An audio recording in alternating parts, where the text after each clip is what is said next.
that make you go. You know, these aren't jokes, these are thoughts, these are things that make you say.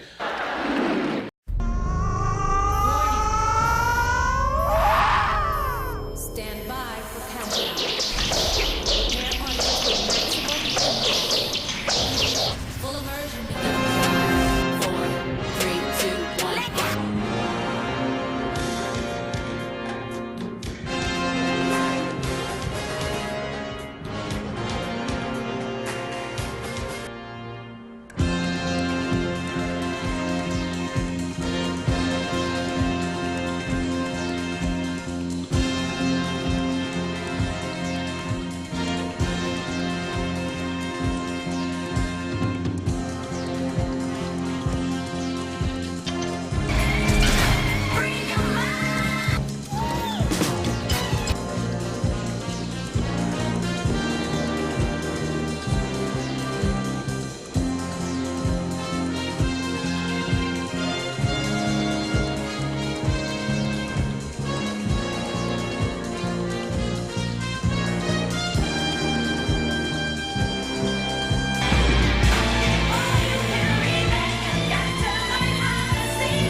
Not to be popular.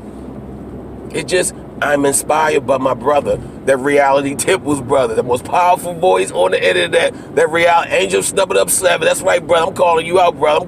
I'm building you. I'm putting you out there, brother. I'm shouting you out. That's my inspiration. My brother Angel Snubbing Up 7 at the Reality's Temple.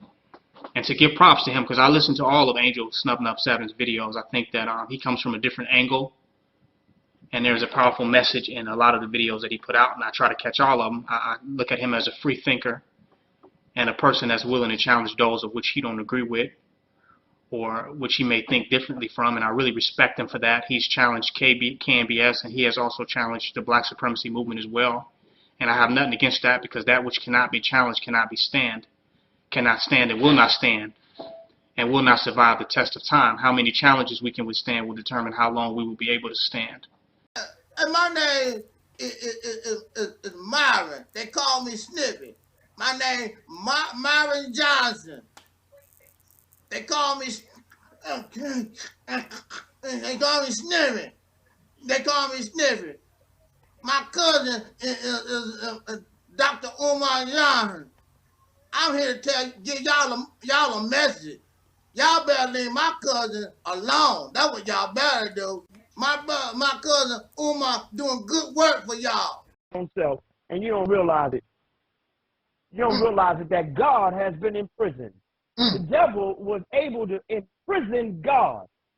So right inside your own self, your God self has been imprisoned, and you have a false sense of self running rampant inside the temple. This is why, you understand what I'm saying? Yes, sir. We have to bring reality's temple here on earth. Reality's temple here on earth.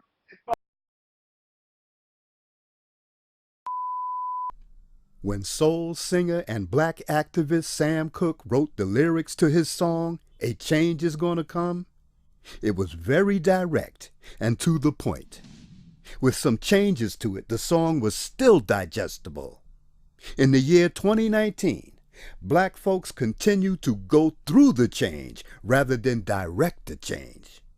A community activist named Taalik Ibn'rad has made an appeal similar to what Sam Cooke was asking for. A change. It's said that the meek shall inherit the earth. We ask when. When will the landlords give the meek a free lease? Mr. Ibn'rad is humbly asking for the state of Mississippi. Five O'Shea shows. Nick, selling drugs to, black people and then making some excuse about it, saying like, I'm a product of my environment. I didn't have any other choice. When, there's plenty of other choices than selling drugs and breaking the law. And we're talking about breaking the law. We're not talking from the moral standpoint. We're talking about lawful. Okay. So again, laws have consequences. Morals are just, subjective. But when you have laws and things on paper that say, if you do this, we're going to punish you by incarcerating you, and you break them and you're dumb enough to get caught, then you're just dumb. All right. Shout out to Reality's Temple in the building. Well, just from us, I got to get him on here, man. You talk about somebody polarizing. Whoa.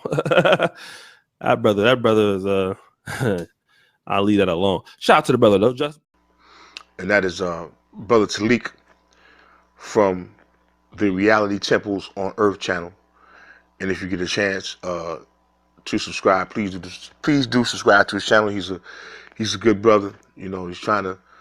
He's doing good work, and he wants to do good constructive things. He has good information to provide. So please do check out his channel if you get a chance. Hey, my brother, I had to call you and thank you personally again. I cannot describe to you how happy I was to meet you in person, finally. That was just amazing. We want to make sure that we're not just working to be first, but we're working to be right. A lot of times there are situations when things are just happening so fast. You've got breaking news happening. You've got storms moving in. When there's a breaking news situation, we get our crew to the scene. They're on the ground. They're asking the questions, gathering the information. And in the final seconds before you see us, we're getting that confirmation. It's always important to be fast, but we always want to be right.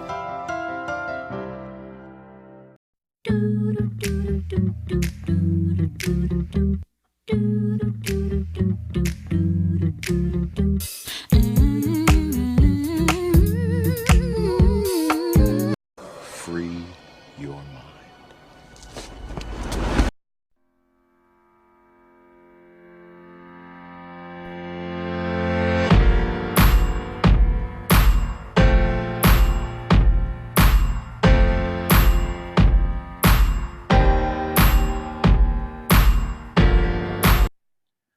I know that it is not politically correct. I know that perhaps it is upsetting. I know all these things. But at the same time, you need to know, instead of this continuation of living in fantasy and fiction and this unrealistic environment that we were born into, that it is not real. This Barnum and Bailey world civilization that we were born into, it's not real. The question that we want to ask within these few minutes, and correct me if I'm wrong, don't come to me with your emotions and what things can be. You come and you tell me if I am in error based on the history, not about the now and what you think. Tell me and present to us of how this is real when history tells us it is not. If you think that it's butter, but it's not, maybe it's chiffon. The question we ask, or the statement that we're making, is pink people or white people, Caucasian persons, and those called black people or African American or Native American, Aboriginal, however you want to call yourself, these persons was never meant to live together. Never. Why do you say that? I say that because of history. Correct me if I'm wrong, but to my knowledge, and it's very simple,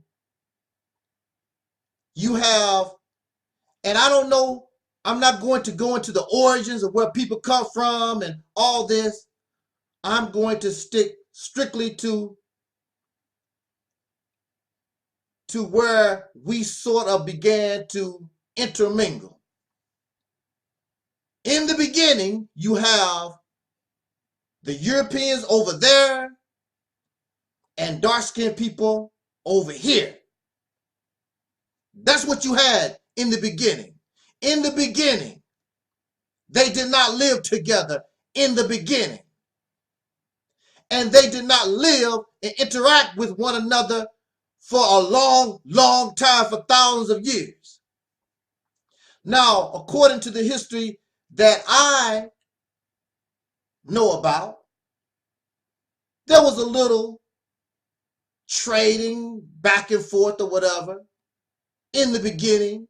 And I was told there was probably perhaps even a little mutual respect between the Europeans, and as the Europeans began to discover other places on the planet, there was a little bit of perceived mutual respect. But something happened. Something wicked, something evil happened. And then you had the coming of this person called Christopher Columbus and other European explorers. And this was the beginning of the reality as melanated or dark-skinned people began to know. Next thing, the melanated, dark-skinned people, however you want to call black folks, the next time they opened up their eyes, they had chains on their hands, they had chains on their feet, they were being beaten with whips, raped and tortured and made to work for free. It's called slavery. And this is the introduction or the beginning of the mixing between the European and the melanated or dark-skinned people on this planet. That's how they came together. Prior to this, the European was over there, dark-skinned people were over here. They were separated. They were not living together. Never. So what brought them together? Slavery all over the earth. Slavery, murder, rape, torture, molestation, abuse by Europeans. This is the reality. This is what happened. So this relationship that we have today, it did not come about due to mutual respect. It did not come about due to love. It came due to an economic need for free labor. And it just so happened that those of whom are my ancestors were, they were the ones chosen for this beautiful task. And so now, after all of this, you think that you live in a beautiful world. How are you going to live in a beautiful world when these two persons were never meant to live together? Never. Well, we're all human beings. Well, you also have all kinds of birds, all kinds of cats, all kinds of tigers, whatever, cats and penguins, and they don't live together. They might intermingle a little bit, but they don't live together, especially predators and prey. And in this situation, you have a person, the Europeans, who became the predator, and you had the melanated people, dark-skinned people, Africans, the people of the islands, whatever you want to call us, or them, however, the people, they became the prey. Prey and predator don't live together. Chickens don't live with foxes. Antelope don't live with lions, and so forth and so forth. Predators don't live with prey. The only time you see predators might interact with prey is in a zoo or in a domestic situation, an unnatural situation like cats and mice. Mice and cats. Cats eat mice. Cats eat rodents. But in certain situations, people make pets out of cats, and they have a rat or a mouse and a cat living in the house, and it seems as though the cat and the mouse are getting along. But then sometimes the cat might have a flashback. Next thing you know, you see the little tail out the cat's mouth. Fluffy! Fluffy, you ate Jerry! You ate Jerry! You know, that type of thing. We are living in an unnatural situation because black and white should not be together. Whether I like it, whether Bob likes it, or Andrew, or Cindy, or whoever, or Rona, whoever, whether you like it or not, black and white should not be together. This is an unnatural situation, and that's why we have constant problems in America and around the world, because you have somebody who is a predator and they view the other one as prey. They should never have been together to begin with. When slavery was over, the predator should have caused the prey to go back, like they said, to Africa, or put this people in a position so they can do for themselves, go on their own. But no, you keep them here so that you can continue to prey on them in a different kind of way. Sharecropping, the Jim Crow, the black codes, and so forth, and blah, blah, blah. Slavery was abolished, and of course, the prison system, free labor, slavery kept going on, and even to this day, in 2019, you still have a slave environment. Now, of course, you hide this because Oprah is a billionaire, because Jay-Z is a billionaire. So you can rise up, and as many of you have beautiful jobs, and it seems as though you're doing well. You make no laws, you make no policy, you just land here, taking up space. Nobody give a damn about what you say. Whatever the predator says, you go. When they go to war, you go to war. Whatever they think, whatever they like, you like it.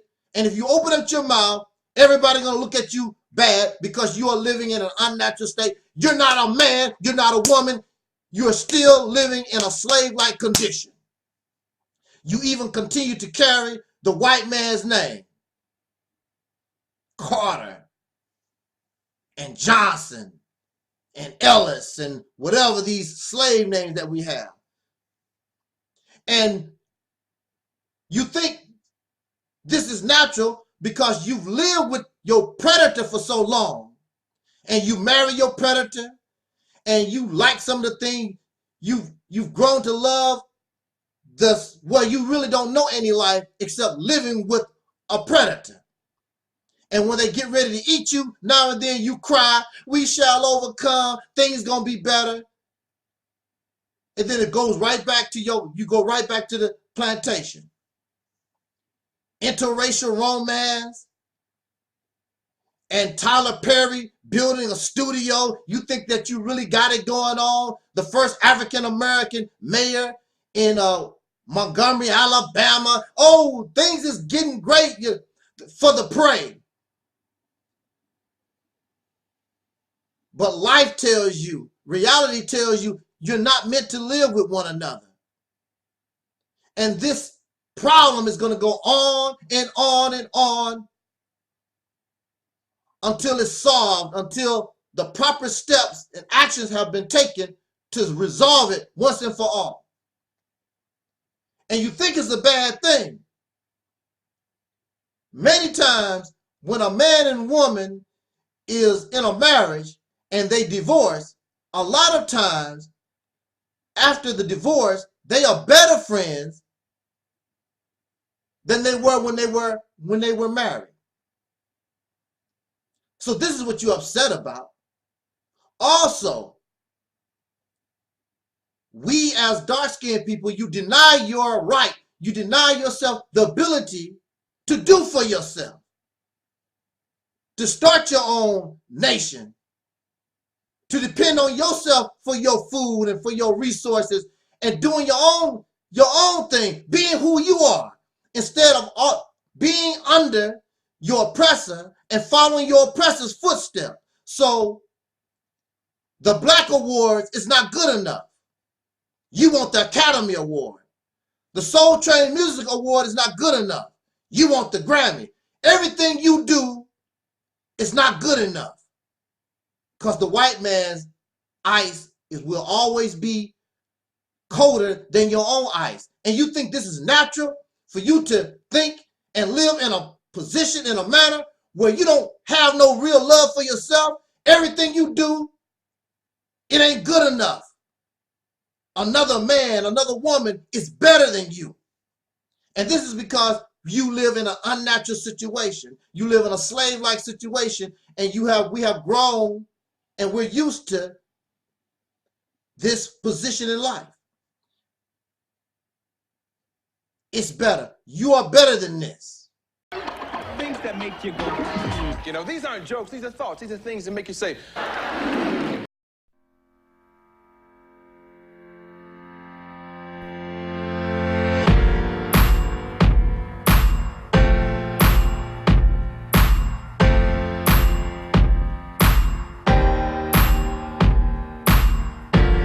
got a lot to cover. So on this Venisey, let's get busy. Otay,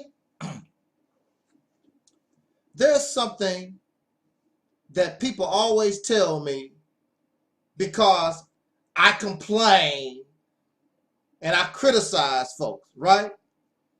And they always tell me, where is your work? What is your work? Invo, where's my work? What is my work? First of all, I don't have to prove nothing to you at all. But just for the sake of argument, I give you a little of the lowdown of my work, if that's what you want, some work. Now, mind you, some of these people have not done anything themselves. They cannot show their work. Well, first of all, I was born towards the end of Jim Crow, and I understood that my people was in bad shape. Even as a child, I rebelled and I would protest by myself in the South.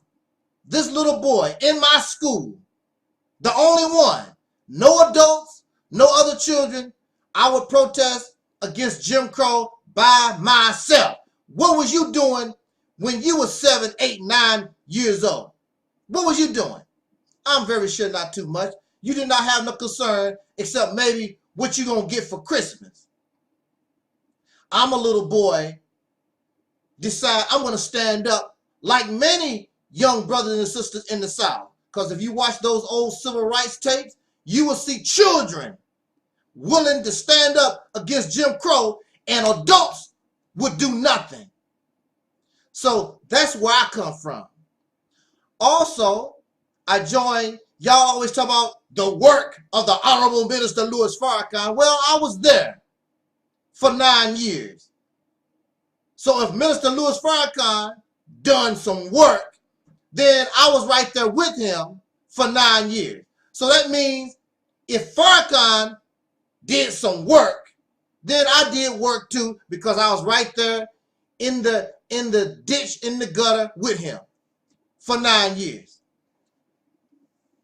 Also, once I learned a little legal stuff, I also, for free, didn't charge a dime, for free, I filed the paperwork, the writs of habeas corpus or whatever needed to be done to help people get free. In fact, they did get set free from incarceration, and there's other things that I have done and still continue to do. I don't have to prove a damn thing to you.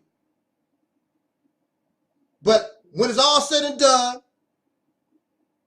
have I done? What have you done? Is it working? Clearly it's not. You still a slave, I'm still a slave. We still suffer from what you call racism and white supremacy. Still in this mess. So clearly we're doing something wrong. Clearly we're not getting our act together. Also, let me tell you something about work. Did you know if there's a product and they call they put out a recall, somebody put in work. That tuna got some kind of bacteria on it, or salmonella, or whatever. Or this car, instead of 4 wheels, this car got 3 wheels. Somebody put in work. The problem is, it's the wrong kind of work. It's incompetent work. So what? There was a show where the neighborhood got together and the neighbors built this family a house. Beautiful. Your intent is wonderful. But when the house was done, the plumbing was wrong, the electrical wiring was wrong, the steps was off, everything about the house was wrong. It's work. They did some work. But what's the sense of building a house and nobody can live in it? It defeats the purpose of work. So y'all keep talking about the work, and that's what I complain about. That's what I'm talking about, because you keep talking about the work, but it's work that's getting you nowhere. It's on a road to nowhere. You're building a house that you cannot even live in. And so the people that built the house, they sort of was offended by the family, because the family said, "Hell, we can't live in this thing." Well, we tried. We can't live in because you tried. We need a house. We need a place to stay. Wonderful intent. Great. I understand all that. But your work did not produce what was needed in order for this family to live. Your trying is not good enough. This is another thing. Look. Y'all brothers, soul brothers, many of you love sports. Basketball, football, boxing, or whatever. And I don't understand why you don't know how to take your love and your ability for sports and bring it to what we call black liberation, or to this revolutionary type of mindset. Because you actually win in sports. You in the NBA, you in the NFL, and going up and down the courts and the fields, you know, playing with your balls. But you don't know how to take your love for sports and bring it to the arena where you really need to produce. And this is your problem. Because many of you love the superstars, like in sports. I'm going to use basketball because I really like basketball. So you have somebody like Michael Jordan, and you have somebody like Kobe Bryant, first string. These are the first string players. These are the main players. These are your best. But this is the thing about it. And I've seen this many times. I've seen the coach, when Jordan come in or Kobe goes out on the floor, but they cannot produce. Listen, this is the key. If they cannot produce, for whatever reason, they superstars. Normally they superstars and whatever. But see, we're trying to win this game. If Michael Jordan, if Kobe is on the floor and the only thing they're doing is missing, the coach has to take them out. I know you love Jordan, know you love Kobe. They're not producing. So you take the first string out, and you need to take, then you need to see what do you have on the bench. And this is the incredible thing. a lot of times the bench, the second string, will win the game when the first string, for some reason, is unable to do that. I'm going to say it again. Sometimes you need to depend on your second string, the ones who are sitting the bench. They can win the game when the superstars, when your main players cannot do it. Oh, wow. I said a handful. Do you understand? Look, so in this situation, people like Farrakhan, Al Sharpton, Jesse Jackson, Tariq Nasheed, Umar Johnson, Sonetta TV, Cynthia G, and the list may go on. These are your first stringers. The Son of Man, Minister Eric Muhammad, whoever y'all love. These are your first stringers. And so we're in this game. We are in this struggle. Are they producing? Are they building you a house where you can live in? That's my question. And what you don't like is the answer is no. They are leading you to roads to nowhere. You're going nowhere. You're wasting your time. It is work. It is work. But you can't live in the house that you're building. It is work, but it's incompetent. It is work. And the intent is good. And they're trying. Trying is not good enough. You need somebody to produce. You need somebody to put points on the scoreboard. Like I told you, I like basketball. And because of the way I look or whatever, for some reason, people did not want to pick me for their team. They did not want. So I set the bench. I set the bench. Second string. Always. But sometimes the big boys, for some whatever reason, they quit. They need to go home or whatever they need to do, or they get hurt on the floor. And the people like, you know, the brothers like, well, what about him?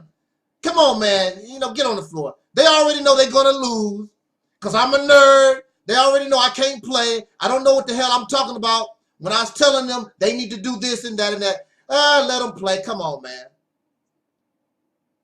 And see, you can't judge a book by its cover. You can't judge a book by what you like. So I go on the floor and I begin to produce. I begin to build that house. Not only am I trying, I'm putting points on the board. I'm smashing these guys, crushing these people. And folks are like, wow.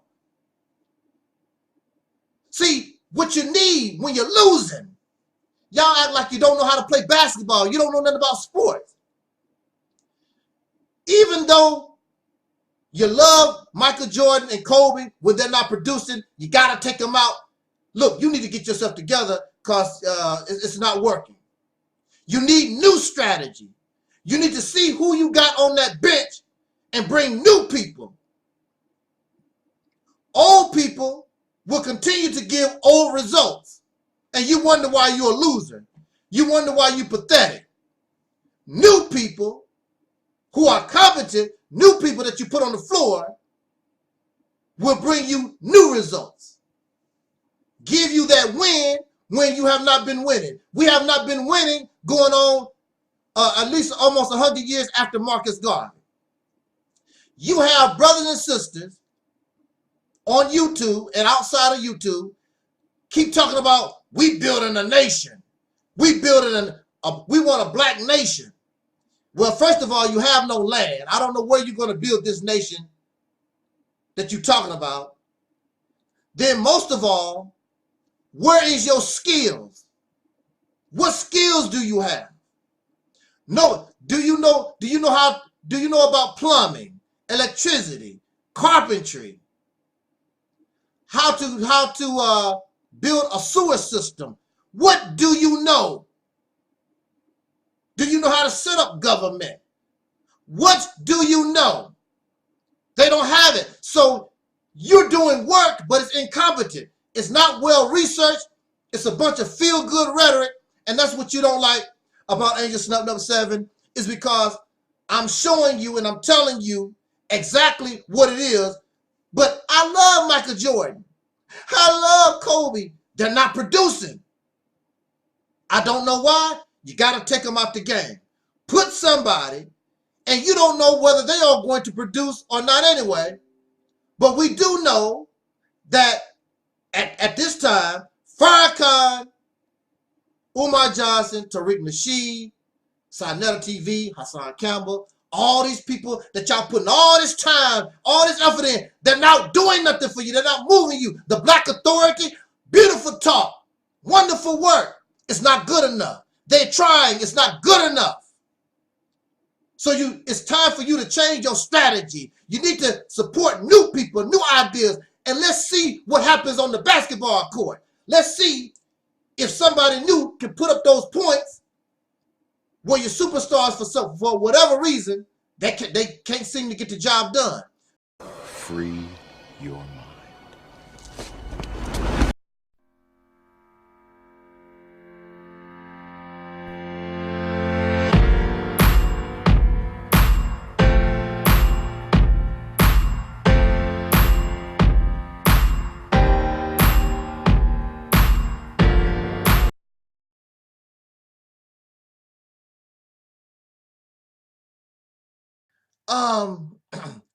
Parental discretion is advised.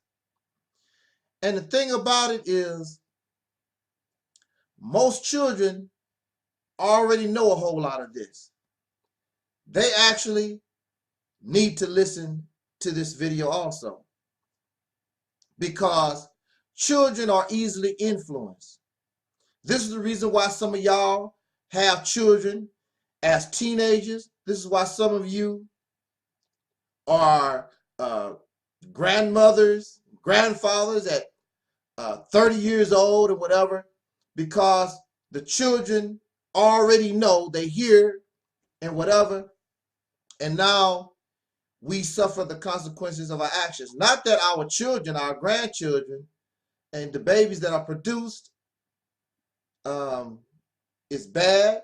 We love our babies, but if we wasn't influenced, maybe things would be a little bit different, so that we would be more responsible, so that we would be in a better position to care for our children. Now I keep scratching my head because I don't understand. I seriously want somebody to explain this to me. Now, there was a movie, I believe it was produced in the 1980s, a movie called The Blue Lagoon. It starred a young Brooke Shields. If you don't know who Brooke Shields is, it was that Caucasian woman that's affiliated with Michael Jackson. Michael Jackson was supposed to have been dating Brooke Shields. They was big friends or whatever. And so she starred as a young child. She was on a boat, and this boat ran into a storm or whatever, and her and a young man, they were very, very young. They were the only survivors and ended up in this lagoon, on this little island. Young people, very young, don't know nothing in life. Either you live or you die. And so you had these two young people that don't know nothing on this island, and they learn how to make things and make little clothes for themselves to cover their private parts, and they found water and found something to eat, and they began to grow up on this island, in this lagoon. And as they began to grow, things start happening to your body. And Brooke Shields noticed her, her breast starting to, hey, what's going on with this? And the boys, start having the erection thing start happening. Hey, what's going on? And the young boy started looking at Brooke, and she, what you staring at? He don't understand. He really don't know. And of course, they are the only two on the island, and they are, you know, sleeping together to keep warm or whatever. And the sleeping together and this close contact, they start touching and feeling and touching and feeling. Next thing you know, they feel, if you know what I mean. They don't know what's going on. All this to say, there's a natural. These young people was not taught about sex at all. They don't know nothing. They was just children.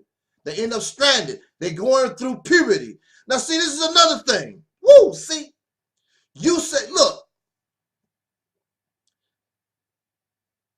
they say that you need a man in the house in order to raise up a man. Here's a person, a young boy, that was taken from his father.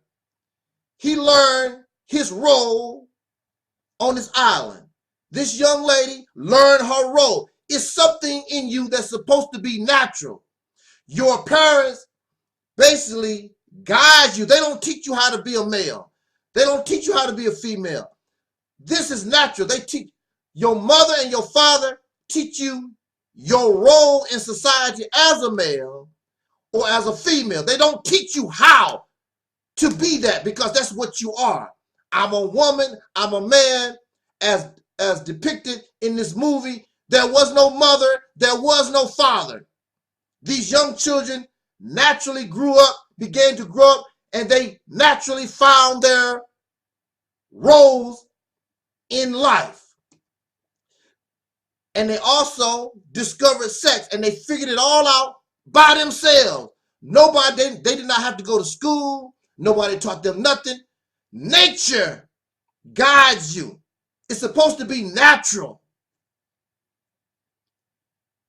Now, even myself, I did not have nobody to teach me about these things.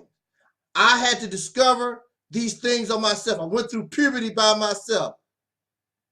Just like these young people on this island, I did it all by myself and discovered it all by myself. I had a mother and I had a father. Nobody taught me nothing. I had to discover it all by myself. And you talk the two-parent household and all this. The only thing a parent can do is tell you and guide you what they think the Bible say or what the society expects of you in society. That's all. Cannot teach you how to be a man, how to be a woman. Now, so this was natural. And even using myself as an example, I don't know what it was. It was creepy. I start finding myself being attracted to the female. Something about her body shape, the way her breast is shaped, just like these sisters on the wall. These sisters could be a cartoon character and still attract a man. It's something about her shape. It's biological. It's something natural. You don't have to be taught. You don't have to be taught. It's natural. It should be in your brain already. But if something is going wrong, if your brain is programmed, conditioned to go outside of itself, then you get different results. So see, nature, nature leads you to reproduction. So in the Blue Lagoon, all the feeling and the touching, and they begin to discover themselves, and Brooke Shields end up pregnant. And they produced a baby. All this to say what? Because I want you to explain this to me. So there's an attraction the woman has for the penis. There's an attraction, a natural attraction the male has towards the vagina, because nature sets things up for reproduction. So on the island, there was a young man and a young woman, and now you have the young man, the young woman, and now a child, now they are populating, if they live, which they did not live in this movie, unfortunately. But in this movie, they would begin to populate, begin reproduction on this island, because that's what nature causes us to do. You don't have to think about it. You just do it. You're guided toward that way. Whether you have a two-parent household, single mother, or no parent, the male is attracted to the female. The male is attracted to the female, female to male, and that's how it is. That's natural. That's what's expected. Now, explain to me. I want y'all to explain this to me. How are you led? I've never felt a natural attraction to the anus. I never had a attraction to put a penis in my mouth. I never had some kind of attraction to want to lick somebody's vagina. I never had that kind of attraction.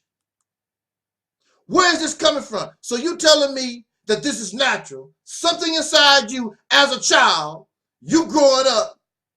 Matter of fact, for a long time, even in the case of these young people that were straight on the island, boys don't like girls.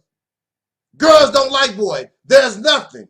Boys don't like girls. Girls don't like boys for a long time, until we start getting into the puberty phase.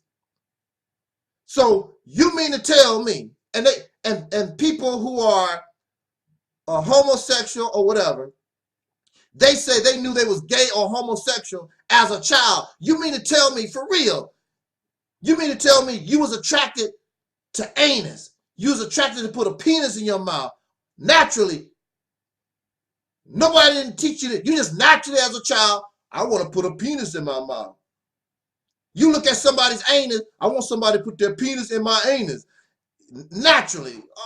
See, I want somebody to explain this to me the way I explain the Blue Lagoon. The anus, I mean, how can you be attracted? That's where you doo-doo at. Fart and you stank. You know what I'm saying? And you attracted to that. Really? Now, I want to ask you a question. There was no child molestation involved. You were not raped. You were not sexually abused.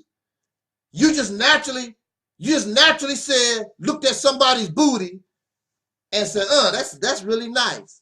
I wouldn't mind being a part of that. This activity comes from child molestation, rape, sexual abuse, to humiliate a victim. As a child, you're made to do this. And you begin to grow up and you think that it's natural, but it's not. If you think that it's butter, it's not, it's chiffon. And your abuser makes you to think that there is pleasure in playing with doo-doo. There's pleasure in playing with pee-pee. Those are the words that we used when we was children. Pee-pee and doo-doo. You don't see nothing wrong with it because as a child, somebody interfered with your natural process.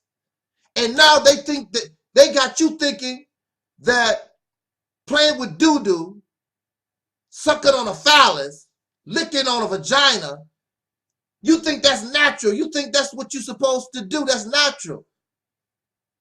But if it is, if you're telling me that it is, and I'm not just only talking about homosexual people, y'all heterosexuals do that stuff too. Why? How can you be attracted to something doo-doo? Y'all playing with doo-doo and pee-pee. How is that pleasurable?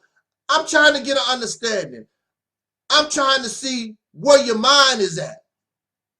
Really, I'm not trying to make mockery. I'm trying to have some understanding, because from my own experience, nobody was teaching me nothing. I naturally was guided toward the female. I did not feel no attraction to somebody's booty, you know? The anus, or putting some penis in my mouth, or going between somebody's legs, licking that crap, you know? I did not feel that it's impossible. I can't, you telling me that it's natural. I just don't see ya. Things that make you go, you know, these aren't jokes, these are thoughts, these are things that make you say.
The following program is rated TVMA. Viewer discretion is advised. Things that make you go, you know, these aren't jokes, these are thoughts, these are things that make you say. The Rumor Report with Angela Yee. It's the Rumor Report. The Breakfast Club. Now, this was irritating Y'all yesterday. don't know Keith Murray? All right, fine. Go ahead. So, We hear you, old head. I saw a lot of people talking about this, and they were discussing the world's most beautiful woman according to science. There's a science equation that they do. It's called the golden ratio of beauty phi. Oh, boy. And they talk about who is the most beautiful woman in the world according to this scientific equation. You already know what it is because it was whoever came closest to the ancient Greeks' idea of perfection, according to the Daily Mail. They're saying number one on the list is Bella Hadid, the model, and then number two is Beyonce, followed by actress Amber Heard, and then Ariana Grande, according to these ratios. And that's they measure the elements of your face and all of that for your physical perfection. Greeks used to learn from Egyptian teachers, so basically we taught them everything they know. So their idea of beauty is actually black people. Greeks used to learn from Egyptian teachers, so basically we taught them everything they know. So their idea of beauty is actually black people. Greeks used to learn from Egyptian teachers, so basically we taught them everything they know. So their idea of beauty is actually black people. Gotta wake up, gotta wake up. You know, when I do that, that means that something grinds my gears. Something grinds my gears. I got some dirt. Want to knock it off my shoulder. Check it out. Check it out. I want to talk to these African wannabe Negroes. The African wannabe. I want to talk to them. I just shown a clip, comes from a statement by this guy. I guess he's Charlemagne the God. I do not keep up with these people. I do not know who the Breakfast Club is, and really don't care about these folks. But there's a mindset, there's a mentality that I want to address, and it's just prevalent, just so numerous. This mindset is just crazy. You don't want to use common sense. You don't want to use logic. You cannot accept reality. So, look, let me just get into this real quick. Check it out. On this Venisey, let's get busy.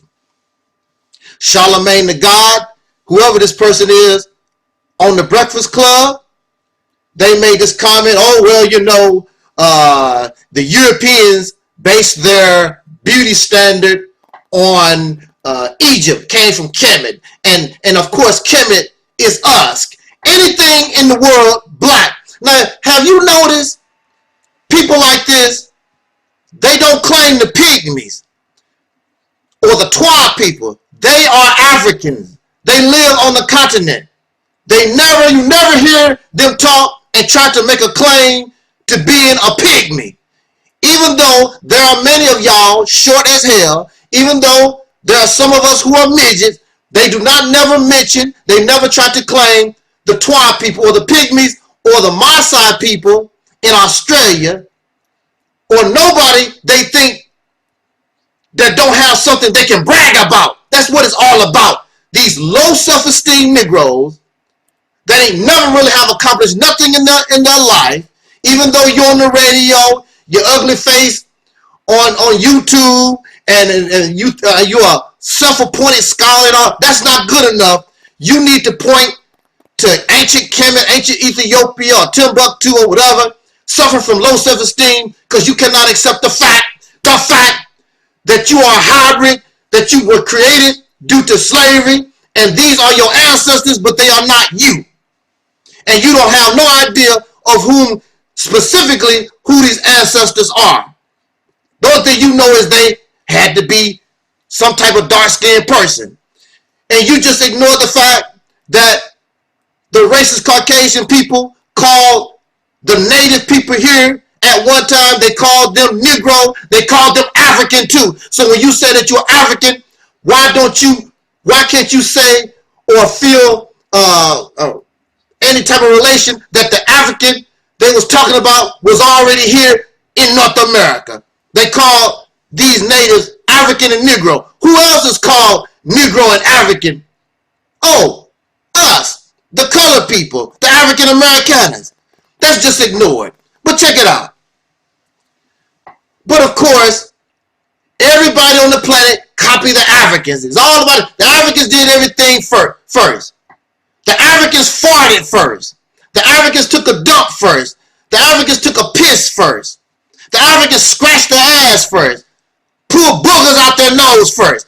Everything is about the Africans. Africans did everything first. Everybody else don't have no brain, don't have no experience. Everything they learned, it came from the Africans. So, based on this logic, then also, while you want to brag about the ancient science of Egypt, of Kemet, mind you, Kemet was destroyed, mind you, with all their science and technology, all their learning and books, Timbuktu, and all these things that you brag about, they all was conquered. They all was destroyed. All this science, all this learning didn't mean a damn thing when it came down to it.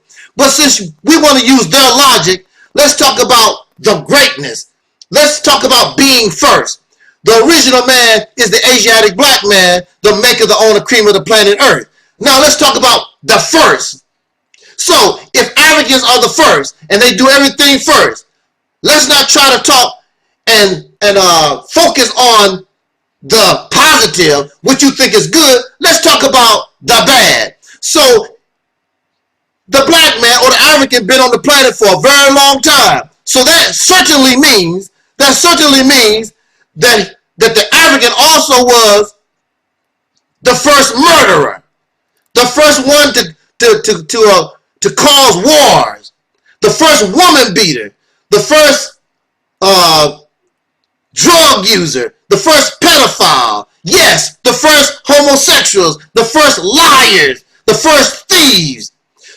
So you bragging about everybody being or what it is to be first, only the positive things. But in life, there's negative and positive. They also would be guilty of being the first of these things also. You just ignore that. And you always say African. You never say and specify exactly what people you talking about. You cannot be an African that's a continent. Who the hell are you talking about? They never say who they talking about. They are all the people on the continent. But at the same time, you would say, oh, we came just from West Africa. But you cannot even narrow it down to which West African you talking about. You never specify. The confusion, the silliness. While you steal other people's history. You're none of them. You're not no damn African. You're not no Aboriginal either. But in this case, this topic is about these African wannabe Negroes. You're none of them. Actually, the Aboriginal, the ones who speak about Native American, have more information and a better connection than these African wannabe Negroes. You cannot be the whole damn continent. You cannot be the whole worldwide web of melanated, dark-skinned people on the planet. You sound stupid. You have no connection except talk to none of them. And the reason why you steal their history and plagiarize from them is because you yourself, you have nothing. Now you would turn around and talk about, well, the reason I know I'm connected to them, we was lost. We was lost back in the day. So now you're found, right? Okay, you was lost. And you was robbed of your culture, your God, and your religion, blah, blah, blah, blah. You was lost. So now you claiming that you found. If I lose my car keys, that means I cannot drive my car. But when I find my car keys, that means I put my keys in the ignition, now I can drive my car. Since now you're found, how come you're not driving your car? How come you are in the same condition, doing the same thing that you was while you was lost? Ain't nothing changed about you now that you found. Maybe because you have not found nothing. Maybe because it's a lie. Maybe because you plagiarizing and stealing from others that you don't have nothing to do with. Because you suffer from low self-esteem. You're pathetic. You suffer from low self-esteem. You find shame. Oh, because you cannot accept the reality that you are a descendant of a slave. And that's all you ever was. And at the rate that you're going, that's the only thing that you will ever be. So you want to make yourself feel better, and you say you do it for the children. The children need to know they come from these children don't even give a damn about that stuff. You tell these children your lying ass history, what has it changed? All this time, we tell our children, oh, you come from Egypt. You got this great history, and blah, blah, blah. What changed? There is no change. Because their natural instincts teach them that belongs to somebody else. If they saw their mother, their actual fathers, build something with your hands, it would be a whole different ball game. You are the real self-haters. You are ashamed of being a descendant of a slave born in America, melanated person with that type of ancestry, but you're not, because you have not, and you have failed being a grown man and woman in 2019. You have failed to accomplish anything, still living with your slave massa and his children, your mama and your papa. I am comfortable in my skin. I'm not ashamed to be a descendant of slave, an African so-called American, or a Negro of color, whatever you want to call it. I'm not ashamed of where I come from, because I see the struggle and the accomplishments of my people, where I come from, and we get stronger and stronger and stronger. Even though we have all these obstacles, I'm proud of that. I don't need Egypt. I don't need Timbuktu. I don't need other people to play. Take that stuff and stick it up your backside. I don't need it. For those who need that, keep doing that. You're nothing but a bunch of pathetic losers going back into the past. You have no vision, so you have no future. You're going to be saying the same damn thing 30 years from now. Oh, we come from Egypt, black power, all that dumbass stuff that y'all doing right now. I'm pro-black. I'm black first. I'm comedic. Same old dumb stuff 30 years from now, because you have no vision, so you have no future, because it is always said that a people with no vision shall perish. Instead of trying to move forward, you're going back into a past you never lived. You never was a damn Egyptian. You didn't come from Timbuktu. You're not related to no Africans on the planet. You are a hybrid. You are brand new people created by chattel slavery, Aboriginal or African, makes no difference. You're none of that stuff. That's in your background, that's in your DNA, and you also know, because of rape And later on, because of voluntary means, that European DNA is also in your blood. Oh, you just want to ignore. You want to ignore the breeding farm. You want to ignore the rape. You want to ignore mixing with biracial people. You want to ignore forced incest. You just want to ignore everything that happened during slavery, and you want to put yourself before the world like you pure. I don't give a damn what you look like. Some of us do look like some of these people, but as a people, we do not look like them. We look like nobody on the planet. We have various different features, various different skin tones, all that type of stuff. What you really, here you are talking all this crap, and the pro-black folks, these African wannabes, black first, all this RBG Nation nonsense, you really waiting on your slave master to show up. You waiting for some God, you waiting for some special divine Messiah or whatever. That's what you're really looking for, because you still have a slave mind. You can't understand where I'm coming from because my mind is free. I have vision. I can see into a future that I will never live. You are a Negro. And Negro means dead. And you're not capable, and that which is dead is not capable of producing life. So you have all these people that's black and Kemetic and African wannabes. They cannot produce life. They cannot see a future. They cannot unify because they are dead. You cannot dead people cannot unify. It takes somebody who's living to put the dead together. That which is dead has no life. And that which those who with a dead mentality, a dead mind, cannot produce nothing. So that's why you looking in the past to steal the history of Egypt, Kemet, and Timbuktu, ancient Ethiopia, whoever you can get your hands on. Oh, but Lord knows you ain't a Twa person. You're not a pygmy or a Maasai person or a Bantu or somebody. Oh, no, you're not that. You want to brag about somebody that you think that is great, and you yourself is a pathetic loser. Who want to be associated with you?